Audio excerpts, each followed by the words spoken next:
Olá meus caros, aqui é o Corvo. Hoje estarei falando de Wednesday, série da Netflix, dirigida por Tim Burton e idealizada e escrita por Alfred Gough e Miles Millar. Como devem se lembrar, no primeiro episódio eu fiz elogios à série. O material ali apresentado me agradou bastante, me diverti, confesso, embora eu tenha deixado também muito pontuado algumas questões que me causavam uma certa apreensão. E foram questões relacionadas a possíveis pontes, inspirações em outras obras mais recentes da fantasia, pelo menos da fantasia millennial.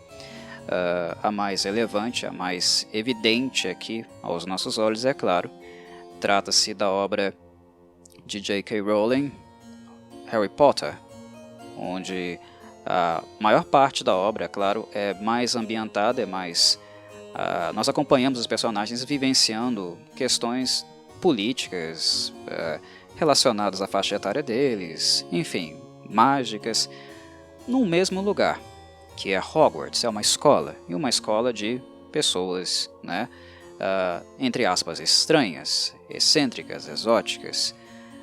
Wednesday tinha tudo para puxar coisas de Harry Potter, ou se expressar de uma forma que as pessoas que estivessem assistindo talvez fariam tais ligações, ou se sentiriam dentro de uma obra não exatamente igual, mas vizinha, digamos assim, à obra de J.K. Rowling. Para início de conversa, J.K. Rowling é uma autora de sucesso, tá? Do ponto de vista econômico, literário, ela é uma autora de sucesso. Não vou entrar aqui no aspecto pessoal da pessoa J.K. Rowling, a qual eu não gosto como pessoa, mas não tem como negar que ela não seja uma autora influente de muito sucesso no mundo da literatura, assim como o Charles Addams também foi na época dele, o pai dos Addams. Ele foi muito relevante na época dele, assim como a J.K. foi muito relevante na época dela também. Sucesso, a aclamação que esses autores atingiram não tem como negar, nem do Charles, nem da J.K. Mas o que eu vejo na J.K. Como autora, como escritora, é que o que ela fazia exatamente muito bem era adaptar, não necessariamente criar. E eu explico isso levando em consideração as inúmeras, quase infinitas referências que ela usou do mundo real, do mundo da fantasia, da cultura pop, de questões políticas, mitologia, folclore. J.K. ela usou praticamente tudo que ela podia e talvez continue usando. Ela é uma autora que depois de Harry Potter terminar eu não acompanhei muito, mas provavelmente ela ainda deve ter esse modus operandi. Ela adapta muitas coisas do mundo real, da mitologia, do folclore de várias nações, povos diferentes para dentro do molde de Harry Potter. É como se ela pegasse, por exemplo, um minotauro, suponhamos, um minotauro, ou então, sei lá, vamos pensar numa figura mitológica nossa, vamos pensar aí no Curupira.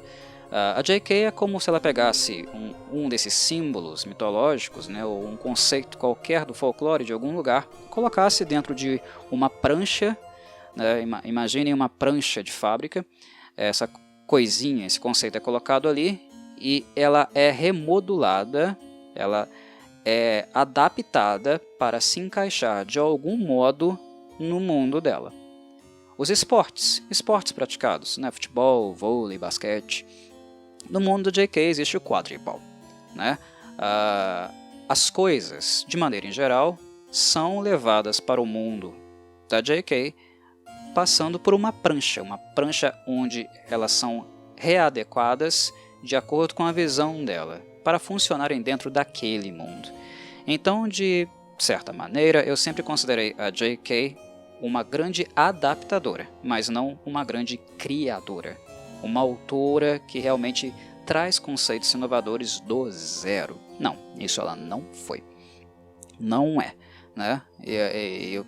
creio que isso é bastante evidente. Isso não diminui o sucesso que ela teve, claro, nem a qualidade da obra dela, mas ela é alguém que mais adapta do que cria. Ela criou algumas coisas dentro da obra Harry Potter? Sim, ela criou. Mas ela mais cria do que adapta? Não, ela mais adapta do que cria, né? Tem autores que são diferentes, autores que foram realmente inovadores em suas épocas. Evidentemente, quando nós pensamos em autores principalmente do século XIX, do início do século XX, nós estamos falando de pessoas que, de fato, tiveram um impacto muito grande, muito profundo na fantasia, na dark fantasy de maneira em geral. Gente que trabalhava sem grandes ou evidentes referências, né? É um trabalho artesanal muito mais árduo do que hoje muitos autores fazem, né? Tomando elementos, conceitos de alguns povos, folclore, e apenas readequando para seus livros. Esses autores mais autorais, de fato, eu valorizo muito mais, embora a prática, né, de adaptar não possa ser considerada plágio. Não é, né? Não é. Não podemos confundir também essas coisas. Não é plágio, mas eu prefiro autores que trazem conceitos, apresentam conceitos do zero. Por que eu estou dizendo tudo isso? Porque se o Wednesday fosse seguir adaptando ou reimaginando coisas do universo de Hogwarts, que já é uma adaptação de outros conceitos, outras ideias apresentadas por autores no passado. Se a série fosse para essa direção, ela seria uma adaptação da adaptação. Isso empobrece demais o trabalho de pessoas que se propõem autores, escritores, roteiristas, que é o caso aqui do Alfred Gough e do Miles Millar. E foi por isso que quando eu expressei meu receio no primeiro episódio sobre a série Wednesday se aproximar muito da série do Harry Potter, né, dos filmes do Harry Potter, dos livros ou coisas relacionadas, foi nesse sentido que eu apresentei este meu receio, porque seria muito empobrecedor, levando-se em consideração que os Adams, como eu também coloquei no primeiro episódio, eles são atemporais, eles são esquisitões em qualquer época que nós os coloquemos. Há muito a se fazer com os Adams no século XXI, muito pouco foi feito com eles no nosso atual contexto histórico. E a minha apreensão nesse sentido era que Alfred Gough e Miles Millar os aproximassem ao Wednesday e os demais Adams de um contexto mais próximo de obras atuais, do nosso contexto, e se perder no caminho, na tentativa, na autoria de criar algo para eles que dissesse respeito a eles e o modo como eles iriam se comportar, estar presentes dentro do nosso atual contexto. E não usando outros seres, outros personagens como referência. A questão é pensar como um Adams se porta, como o Adams se manifesta, qual a relevância de um Adams no nosso momento histórico atual. É uma relação entre os Adams e o nosso contexto, e o nosso mundo, e não uma relação entre o Adams que se inspira em outros personagens, em outros contextos de outras obras para se expressar neste mundo. Entendem? Não é necessário que outras obras deem referências, né, ou que façam conexões e pontes para que a Wednesday ou o Fang possam caminhar. Eles devem ser livres, pelo menos do ponto de vista autoral. Alguém tem que procurar fazer esse esforço de pensar como eles poderiam se encaixar no nosso contexto, sem necessariamente estarem subordinados a referências e inspirações trazidas por outros autores que criaram pessoas ou seres fantásticos no contexto atual, do século atual. Vocês estão me entendendo? E aqui no segundo episódio, essa minha ansiedade, esse meu temor se confirma, porque diferentemente do primeiro episódio, eu detestei o segundo episódio, mas muito em virtude desse movimento de, em várias cenas, em vários momentos, eu estar sentindo que a Nevermore Academy é uma cópia, não uma cópia descarada, né, mas uma aproximação muito sensível de Hogwarts, né? E Hogwarts já me incomodava por não ser, de fato, uma Hogwarts pura, nova, inovadora mesmo, sabe, em termos autorais. Como falei, J.K. ela me incomodava muito porque ela adaptava mais do que criava. Né? Eu entrava em Hogwarts por leitura ou assistindo os filmes e encontrava ali elementos de outros autores, e isso me incomodava demais. Eu quero coisas novas, eu procuro um autor porque eu quero entrar em um texto, um mundo, um universo, entrar em contato com personagens novos para experimentar visões novas. Entrar, né, na biografia, nos sentimentos, nas visões de outros personagens. Né? Personagens que fazem parte de obras não fantásticas normalmente tendem a apresentar a nós perspectivas um pouco mais plurais. De certo modo, eu tenho sentido a fantasia, né, e a dark fantasy bem estagnada nas últimas décadas. Não há muitos autores tentando fazer coisas diferentes. E, infelizmente, as séries de TV também têm me trazido esse incômodo. Eu também tenho visto que, de certo modo, elas se reciclam.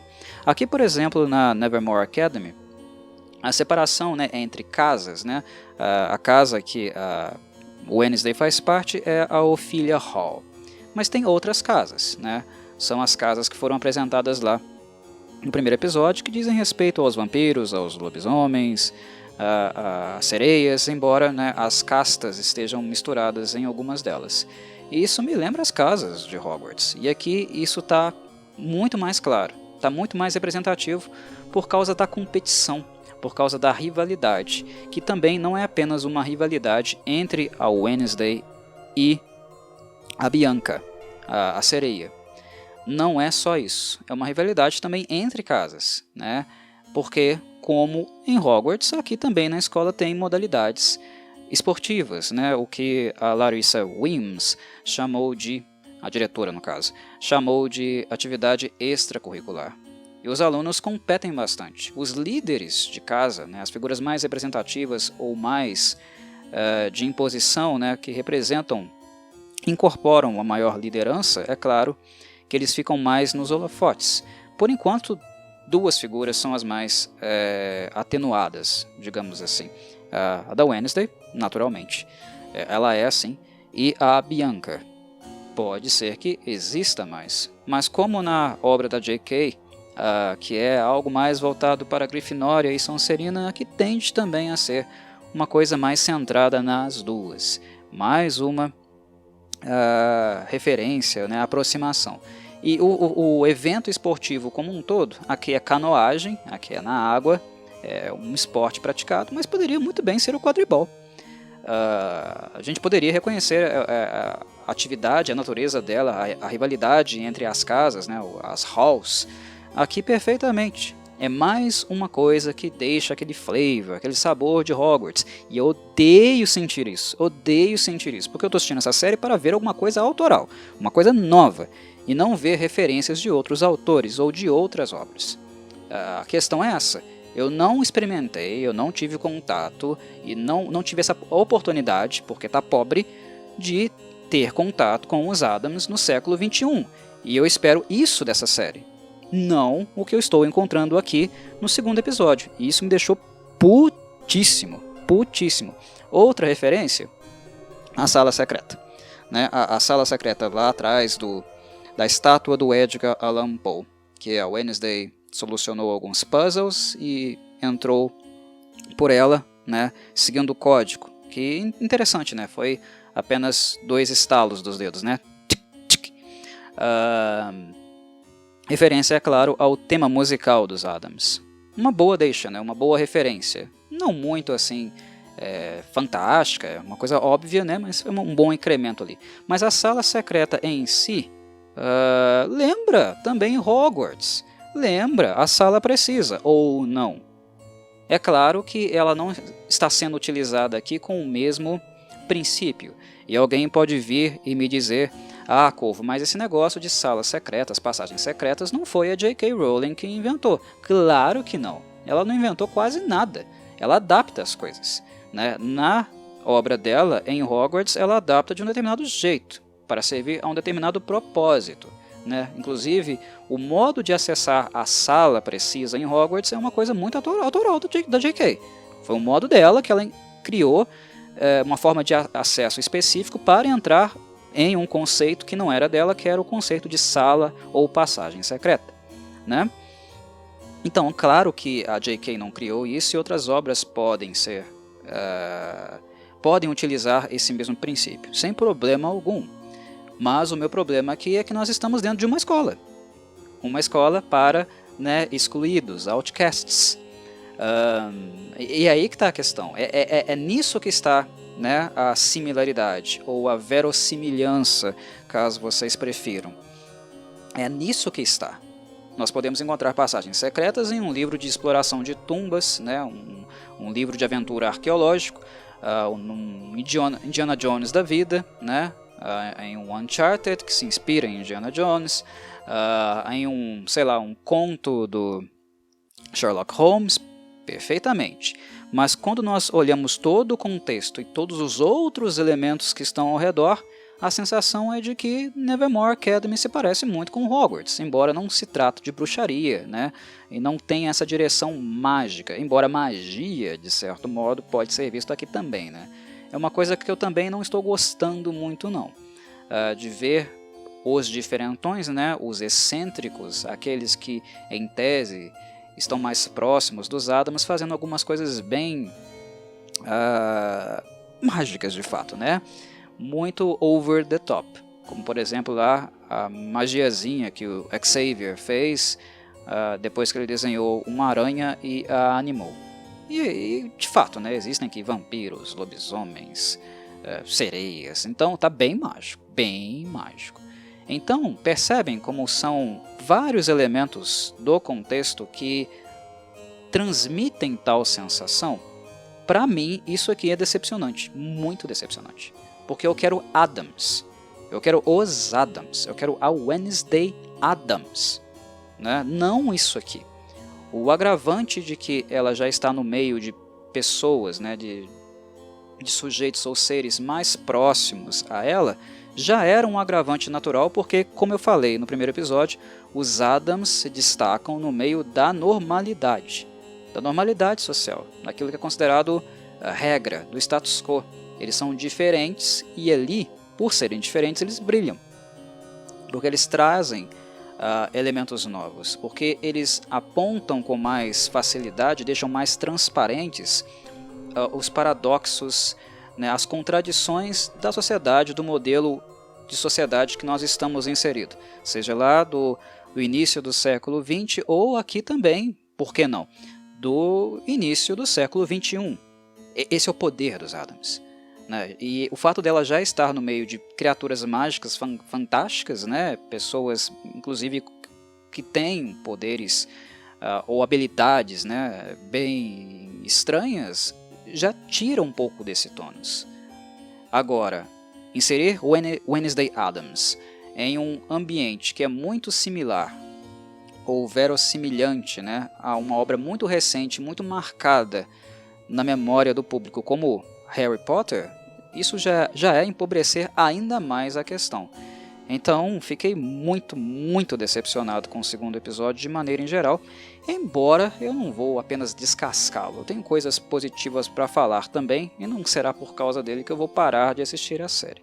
Vou assistir até o fim, só discordo da direção do Alfred Gough e do Miles Miller, e também do Tim Burton, porque sei que tem dedo dele aqui, do lugar que eles quiseram levar a série.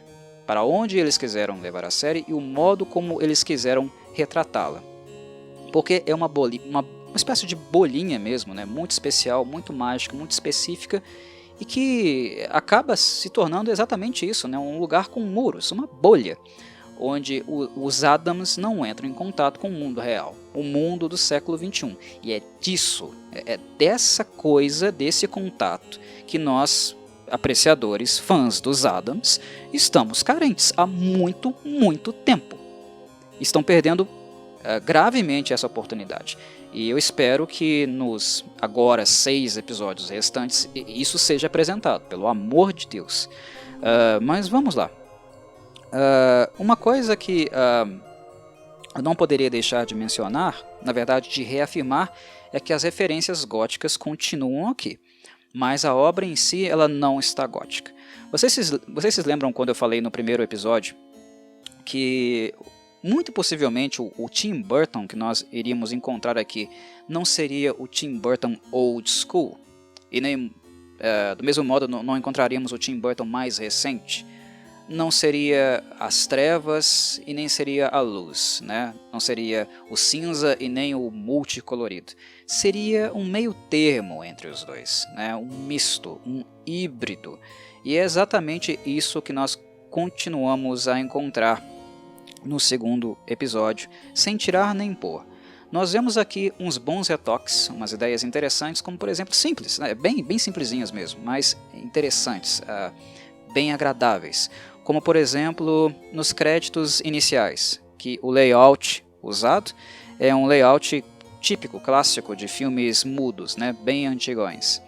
E a primeira frase, a primeira fala que se sucede, né? Que é introduzida logo a seguir, é a Wednesday dizendo que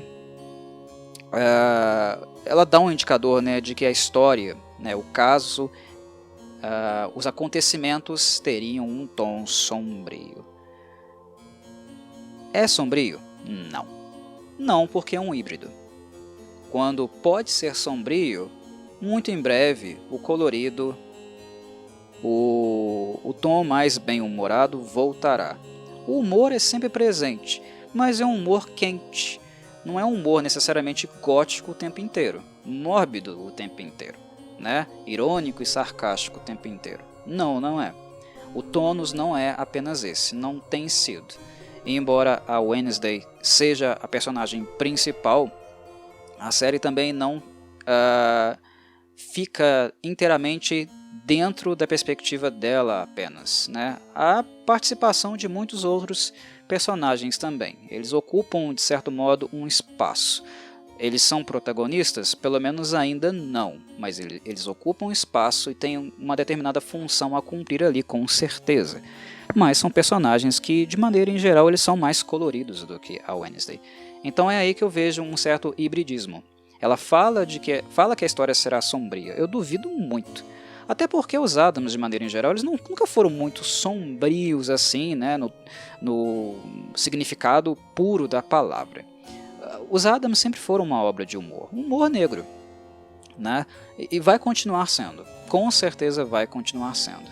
Mas a ironia, ela é sempre, principalmente no que diz respeito ao Wednesday, né, ela é afiada como navalha de fazer barba, né, é aquela navalha bem fininha que se toca, se passa, você sente, né, queimando, muito incômoda. É um humor, né, que incomoda demais, porque é bem afiado, bem afiado. E por enquanto, pelo menos por enquanto, a série está menos agressiva em termos de ironia do que eu esperava. Eu espero também que ela mergulhe um pouco mais nas alfinetadas e provocações. E não fique tanto, pelo menos do modo como ela está agora, né, adolescentesca. Ah, Corvo, mas a Wednesday é uma adolescente. Mas sim, é uma adolescente, claro. Total razão. Mas é Wednesday. É uma adolescente Wednesday. O que vocês querem que eu espere de uma adolescente Wednesday? Uma adolescente comum? Óbvio que não. Mas os outros adolescentes estão bem comuns. E como ela, eles não são padrão. Ou não deveriam ser. Talvez o Alfred Gook e o Miles Miller estejam escrevendo-os para serem padrão.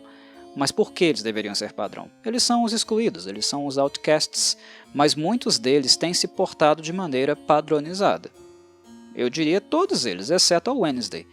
Claro, exceto em alguns momentos. Porque um outro ponto que me desagradou bastante nesse episódio foi a retratação da Wednesday a partir do momento que o Rowan entrou na sala vivo da Silva, depois dela ter acusado, né, dito às autoridades da escola e também ao local, né, aquele xerife babaca, que ele havia morrido. A reação posterior da Wednesday é um indicador para mim de queda gravíssima de qualidade, porque ela fica vocês sentem que ela fica um pouco sentida, um pouco magoada, né? Um pouco mimizenta, porque ninguém acreditou nela? Isso é uma expressão sentimental muito forte para uma personagem como a Wednesday. Quando ela começa a se queixar para o xerife que ele não acreditou nela, quando ela se queixa para o filho do xerife que o pai dele no caso, não acreditou nela, quando ela fala para a terapeuta, né, que não acreditam nela, ela está repetindo um incômodo, né, sobre as pessoas não acreditarem nela. Ela sentiu. É um tom suave, é um tom que acaba se tornando menos impositivo. A gente nota que o tom de voz da Wednesday está menos impositivo. Ele é mais baixo até. Ela até mesmo sussurra esse incômodo. Isso é a Wednesday Addams? Não, não é.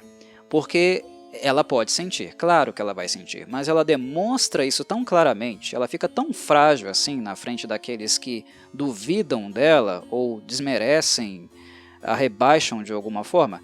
Absolutamente não.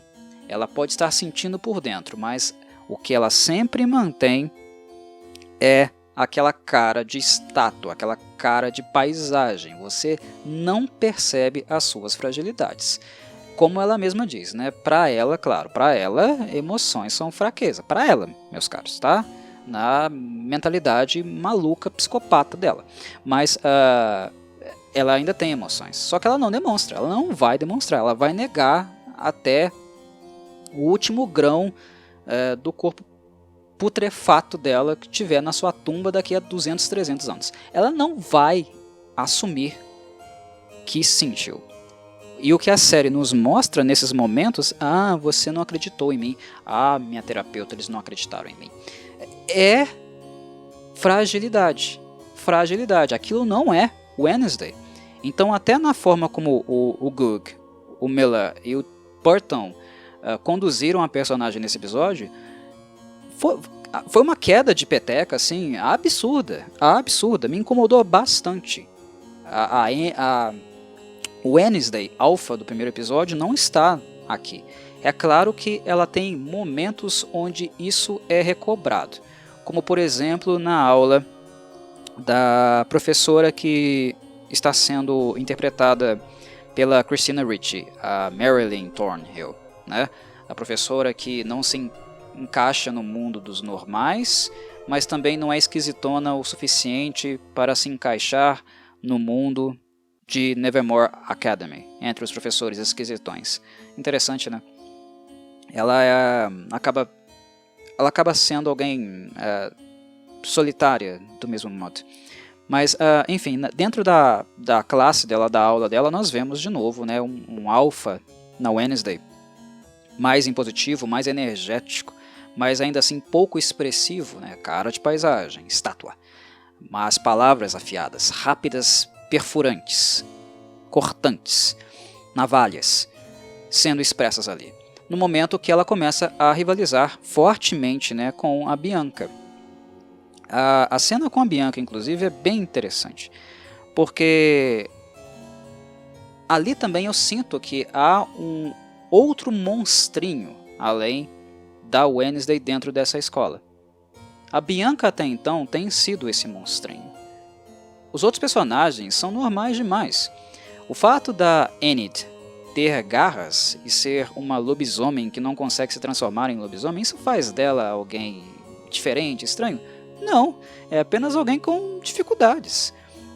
Mas ela é lobisomem, ela é diferente. Não, ela é uma pessoa normal, completamente normal, não há nada de estranho na Enid. Na verdade, ela é extremamente normal, tão normal, que até me irrita também, porque eu detesto o padrão adolescente, millennial normal. São chatos, são desinteressantes, enfadonhos.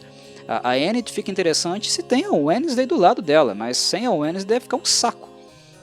Pelo menos pra mim, é claro, né, que sou rabugento igual a Wednesday. Um saco, porque ela é normal demais. Não tem nada de diferente nela. Mas alguém pode dizer, mas a Bianca também é normal, o Corvo, né? Porque ela é aquela adolescente que se acha, que quer ser a boa zona para todo mundo, quer ficar bem com todo mundo, né? Será a tal. Inclusive a Wednesday faz uma colocação, né, pertinente, pontual, né, precisa, quando ela fala, né, que ela prefere qualidade do que quantidade. Ela alfineta a Bianca no sentido dela querer ser a tal, né, a popular, a melhor zona em tudo. Claro que isso também é parte, né, de um universo adolescente, que existem pessoas assim em um universo adolescente. Mas, dentre todos, a Bianca até então foi aquela que se comportou como um monstro. Ela é uma monstrenga mesmo, né, uma sereia, eu diria safada, mas no sentido de ser sacana mesmo, né, desonesta, manipuladora. Inclusive algo que o ex-namorado dela, né, o Xavier, acusa de ser, né?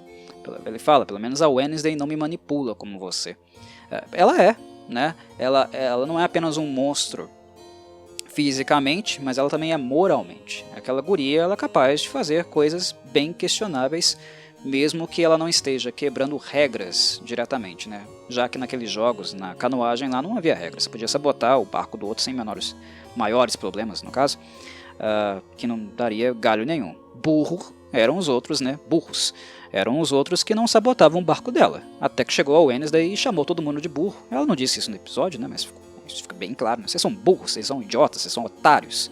Sabota o barco dessa maldita e ganha essa parada aí, caramba. Né? Chegou uma Wednesday para bater de frente. E ela tá batendo de frente. Mas ali vocês notam, né, que as duas são monstrengas. As duas são alfas. Elas rivalizam muito bem. A Wednesday é sempre erudita. Sempre erudita. Ela tem muito conhecimento sobre um monte de coisas. Porque ela leu um monte de coisas. Em um lugar que apenas leciona coisas mais macabras, né, góticas e o escambau, ela vai se dar muito bem, ó, é claro. Mas a Bianca também é.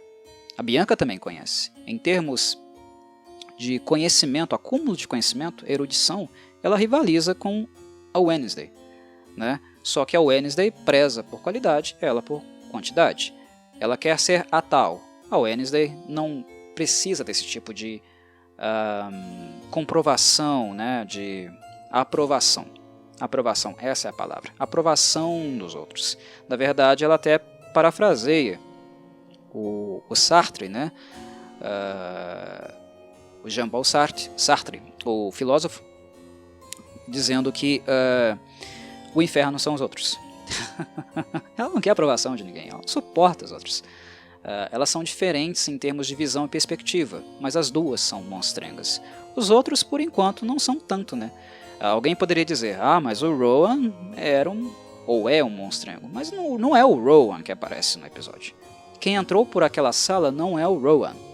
É outra pessoa, a qual eu não sei quem é. Vocês sabem porque vocês assistiram a série inteira. Eu não sei, eu não assisti, só assisti até o segundo episódio. E falo aqui no meu podcast desses episódios episodicamente, óbvio.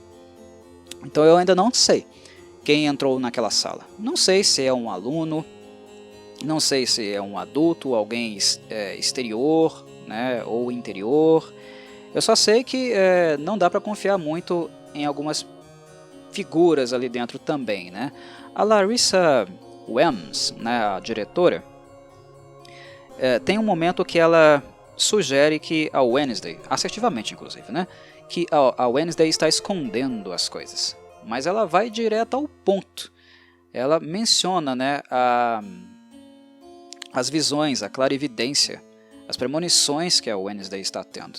Claro, ela teve um histórico, né, dentro da escola com a Mortícia, e isso poderia ser um indicador, né, uma referência dela possivelmente cogitar essas coisas, porque a idade delas, né, supostamente foram próximas, né, algo ali no mesmo momento, digamos assim, da juventude delas, o momento que elas entraram dentro de Nevermore Academy. Então, sim, são paralelos que podem ser feitos, né? Talvez ela tenha levantado uma hipótese muito em virtude das referências que ela teve com a Mortícia, que é, né, uma vidente, uma hipersensitiva, tem um contato muito mais íntimo com o sobrenatural. Ela pode ter levantado uma hipótese e acertado nesse sentido, mas a Larissa Weems é muito normalzinha também para alguém, né, que dirige uma escola como Nevermore Academy. E alguém para chegar nesse posto, ocupar esse posto e ser ingênua do modo como ela aparenta ser, eu não compro isso não. Ela, pelo menos a princípio, ela está muito suave, muito leve. Sei lá, eu não comprei muito essa ideia de uma diretora completamente ingênua, boazinha, cuidadora, né? Como alguém que dirige a Nevermore Academy. Não tem algo... Ela afirma que a Wednesday, assertivamente no caso, que a Wednesday está escondendo as coisas. Mas eu tenho uma sensação de que ela também esconde muitas. Tá? Ela só não revelou ainda. Não estou dizendo que são boas ou ruins, mas alguma coisa ela esconde. Tá? No sentido dela saber mais do que ela aparenta saber. E em muitos momentos a postura dela, a imagem pública dela ser uma coisa possivelmente atuada também. Eu não estou desconfiando da Larissa apenas, eu desconfio de todo mundo. Num lugar como esse eu desconfio de todo mundo. Mas enfim, ela afirma, faz acusações, apontamentos na verdade, né? A Wednesday acerta em cheio. A Wednesday inclusive se surpreende, e é um outro momento aqui que a Jenna Ortega quebra, né, com a interpretação. Ela sai do personagem, porque quando a Larissa Weems aponta, você está tendo visões, não é? A Wednesday é surpreendida. E a Jenna Ortega, não sei se vocês notaram, a expressão dela também é a expressão de alguém que se surpreende. A Wednesday não se surpreende. Na verdade, ela se surpreende, mas ela não mostra.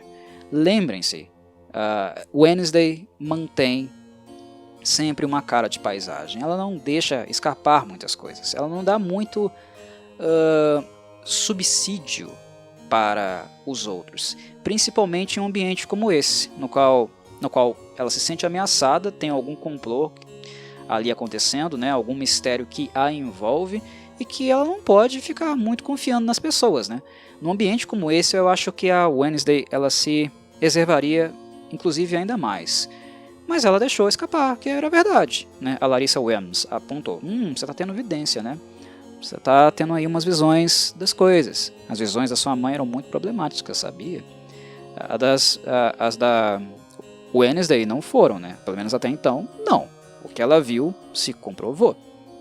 Ou aconteceu antes, ou aconteceu depois. Mas se comprovou. As dela, pelo menos até o segundo episódio, não falharam, né? Ou se falharam, nós veremos depois, talvez, na série, né, mostrando as imagens das visões do modo como elas realmente foram e não do modo como ela viu, no caso. Enfim, a conferir.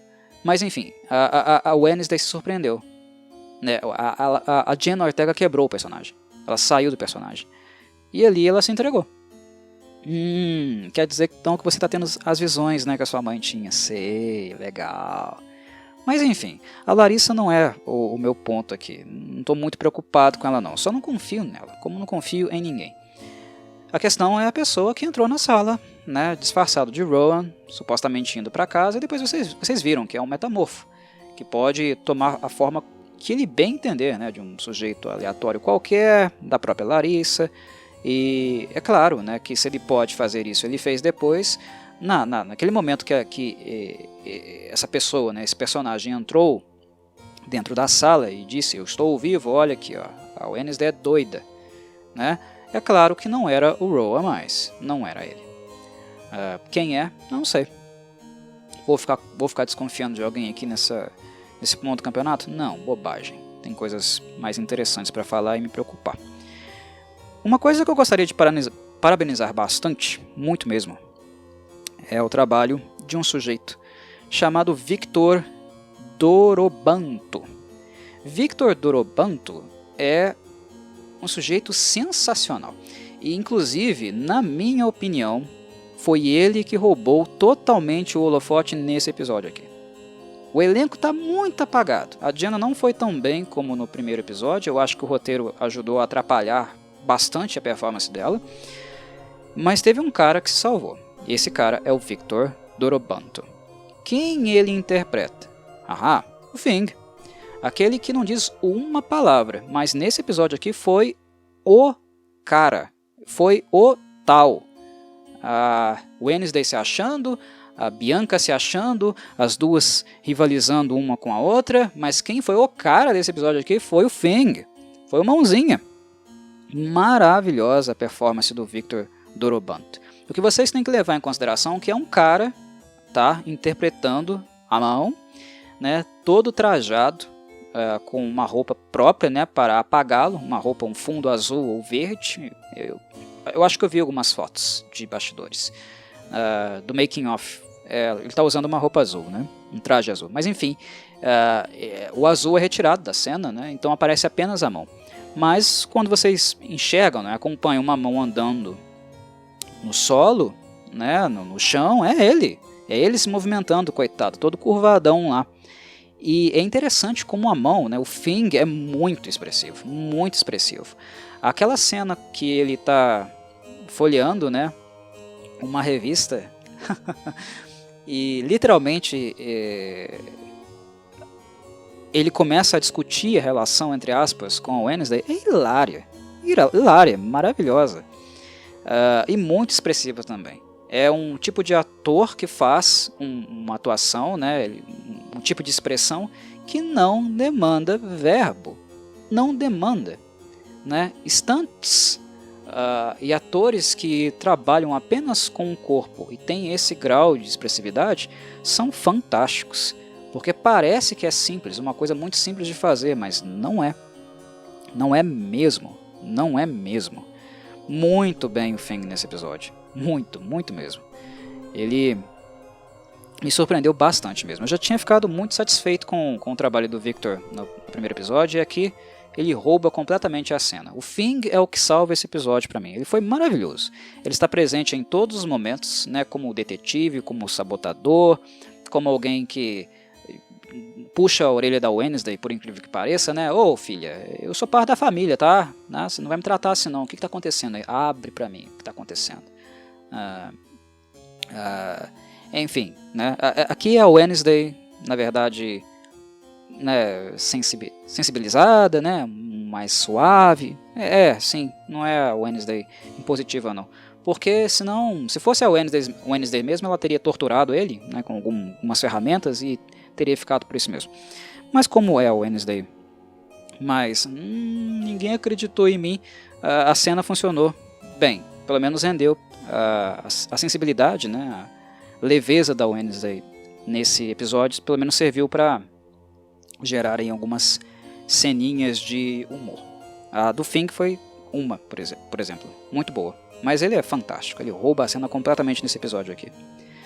A Copa Poe, que poderia muito bem ser o torneio de quadribol, para variar, né, surpresa nenhuma, como eu falei também no primeiro episódio, teriam várias e várias referências ao Poe, porque o Tim Burton é um amante do Poe, como eu também sou. E aqui elas continuam, né, Copa Poe, as jangadas, né, cada jangada tem um nome, né, o nome de um texto famoso, de uma obra famosa do Poe, né, The Black Cat, foi do grupinho da Enid, que a Wednesday acaba participando de última hora, e também para se vingar, né, da Bianca, que falou mal dela para o Xavier pelas costas. Um outro time foi The Gold Bug, The Pit and the Pendulum e The Cask of Amontillado. Foram as 4 obras apreciadas, né, na formação dos times.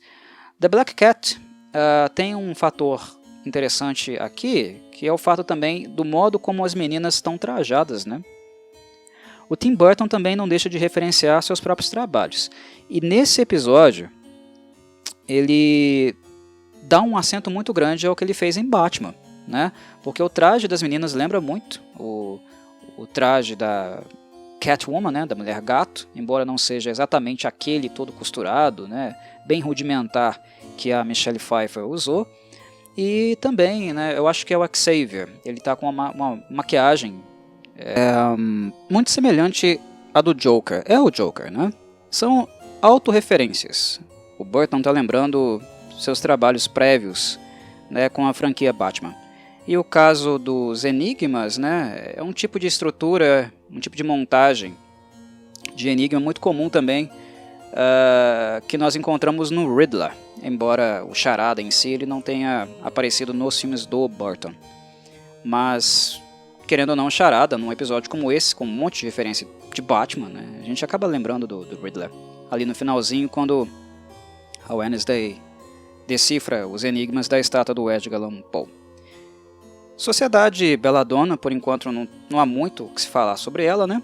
Sobre guarda-roupa, eu acho que as roupas utilizadas para os jogos, o fato de elas serem modernas, não me incomoda, porque a única pessoa um pouco excêntrica, mais old school, é apenas a Wednesday, mas o fato dela estar usando uma roupa esportiva ali é normal. Mas eu acabei ficando um pouco incomodado com o guarda-roupa da Wednesday fora desse ambiente esportivo. Eu falo nos trajes de investigadora dela. Quando ela estava entrando no quarto do Xavier, do Rowan, acho que é do Rowan e do Xavier, né? Acho que eles dividiam um quarto, é isso. Enfim, ela entrou, ela foi bisbilhotar, tentar coletar alguns dados, né? Fazer uma varredura de campo, encontrar alguma coisa interessante, né? Alguma luz. E os trajes que ela utilizou foram bem moderninhos, tá? E eu sei que isso vai passar batido para muitas pessoas, não vai incomodar outras pessoas como me incomodou, mas a mim me incomodou. Porque é normal que a Wednesday seja moderna em alguns momentos onde não há muita opção para ela, né? Não há onde fugir, como por exemplo lá nos trajes de canoagem, mas quando se trata das roupas dela, ela não é moderninha não, tá? E as roupas que ela utilizou para a cena, né, para entrar no quarto e depois ficar lá debaixo da cama escutando, né, a papagaiada da Bianca, aquelas roupas ali é muito cara do século XXI. Wednesday não usa roupa assim. Não usa, tá? É uma coisa que eu também espero que seja corrigida. Se ela vai utilizar outros tipos de vestimentas para ocasiões específicas, como por exemplo, infiltragem, como quando ela está de detetive, ou então como parece que vai ter uma festinha, né, de dança, o traje em si tem que ter uma coisa de arcaico, vocês entendem? Ele pode ser bonito, o fato de ser arcaico não quer dizer que ele é feio, mas ele tem que ser arcaico de algum modo, do passado, né, um fóssil. Tem que ter esse elemento no vestuário dela. Se ele se parece com alguma coisa, ou se assemelha com alguma coisa muito recente, tá errado. Naturalmente tá errado. E a Wednesday não usaria roupas assim. De jeito nenhum. Como não vai usar um vestido, né, todo moderninho, sem alguma coisa, alguma velharia, algum aspecto estranho nele. Foi uma coisa que me desagradou. O preto e branco, né, tá ok. O cinza sempre presente nas vestuárias dela. Né, sua máquina de escrever, né, seus objetos pessoais são todos old school, bem antigões, mas a roupa também há de se ter cuidado com isso. Quando ela tira, né, aquela roupinha típica dela, tradicional dela, naquilo que ela vai usar, né, outros vestuários que ela vai usar em momentos diferentes, há de se ter esse cuidado também. Tem que ser velho, é velharia, tem que ser fóssil, porque senão não é o Wednesday. É assim que ela se vê, é essa autoimagem que ela tem de si mesma. E não respeitar o vestuário dela, a visão que ela tem, né, sobre as próprias roupas, é também agredir a personagem de certo modo. Muito bem. O que faltou falar, eu acho que é apenas a reafirmação constante, né, que a Wednesday faz de que ela não é parecida com a Mortícia. Uma coisa que vai de encontro com aquela hipótese, né, com aquela suspeita que eu tive no fim do meu comentário do primeiro episódio, que era uma direção que a série adotaria com certeza. Aqui ela se reafirma, ela continua dizendo a todo momento, não sou parecido com a minha mãe. Eu e minha mãe somos pessoas completamente diferentes, somos rivais. E a Larissa Welles aparece como a personagem que fica colocando isso para ela o tempo inteiro, né? Ela faz isso insistentemente nesse episódio, mas com muita insistência mesmo. Você e sua mãe são parecidas. A última vez que Ophelia Hall venceu, né, o torneio, o campeonato de canoagem, foi na época que sua mãe estava aqui. Eu fui a copiloto dela. A vidência, né? Sua mãe era vidente. No passado ela também teve visões, e elas eram perigosas. A Larissa está reafirmando a Mortícia o tempo inteiro na Wednesday. Ela está colocando essa semelhança, embora isso seja a última coisa, obviamente, que a Wednesday quer ouvir. Na verdade, isso incomoda bastante. Mas tem uma dinâmica aqui muito interessante acontecendo também, que é a dinâmica de espelho. Pelo menos, para mim, acabou ficando bem previsível nesse sentido. É um espelho. A Larissa Wens, muito possivelmente, foi a Enid, né, da Wednesday. Ela foi a Enid, no caso, né, na época, para a Mortícia. Se a Wednesday está tendo a Enid no seu quarto como copiloto, digamos assim, a Larissa muito possivelmente foi a Enid para a Mortícia na época delas, na época de estudante delas. É bem provável, um pouco previsível, né, pelo jeito que a questão está se estruturando, que seja isso no fim. Eu espero que não seja tão previsível assim não, tá? Que o Google, Miller e o Burton me surpreendam de alguma forma. Que não seja tão simples assim não, apenas uma nostalgia. Porque a Larissa é muito próxima, né? Ela fica muito em cima da Wednesday. Mas não é em cima no sentido de cobrança, ela está interessada. É como se ela se visse mesmo, né?